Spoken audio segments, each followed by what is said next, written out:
So one of the jumps I made in my life was I quit my job and I became a professional storyteller. I know it's weird.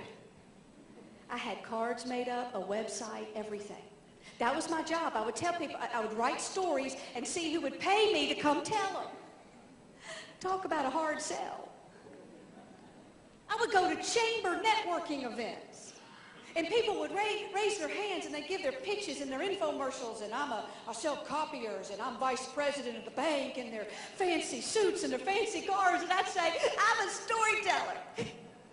And they'd go, oh.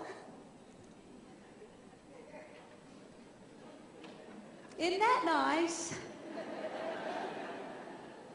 And they give me a look like they weren't sure whether to congratulate me or pet me.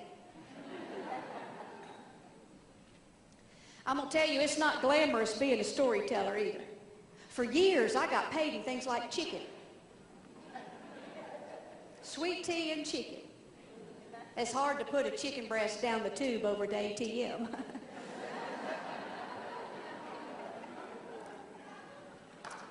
I tell you, I didn't get the fancy hotel rooms. I got the Motel 6s after they washed the blood splatter off the walls.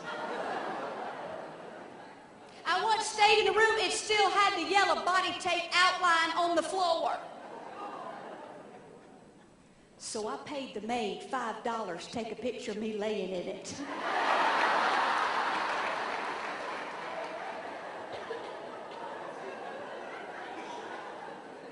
I sent it home to Mama with a note saying, won't be home for Christmas.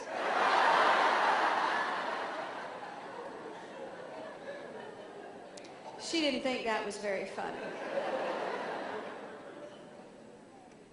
And I'd get some looks, and don't feel sorry for me, I'm used to them. That was the same look that I got from my daddy when I told him that I was going to quit the family business and go tell stories for a living. Now, he's a loving man. He didn't say anything negative. He just clenched his jaw, and I could see him crunching the numbers he'd spent on my education. And he got that look and said, bless your heart. You're an idiot.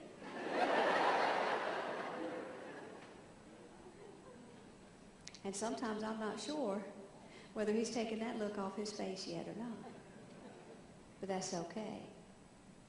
Because I learned a long time ago, I'm not here to please the world. But it makes sense I'd be a storyteller, even though Mama says, I don't know what to tell people you do.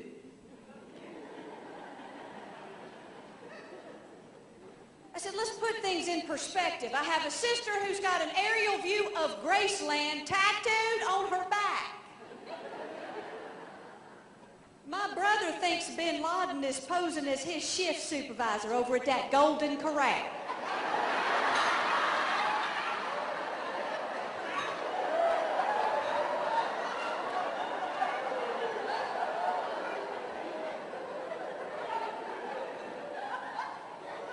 And I'm the disappointment.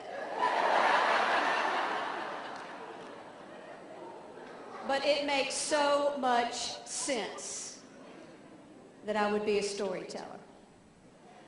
Because I believe in the power of words. Words have great power, and they're free. Words have great power to build people up or crush them in a matter of moments. And we underestimate the power of our words to make a difference. Because sometimes all we have is our words. I believe in the power of stories. I believe, as a speaker anyway, that my audiences have enough information.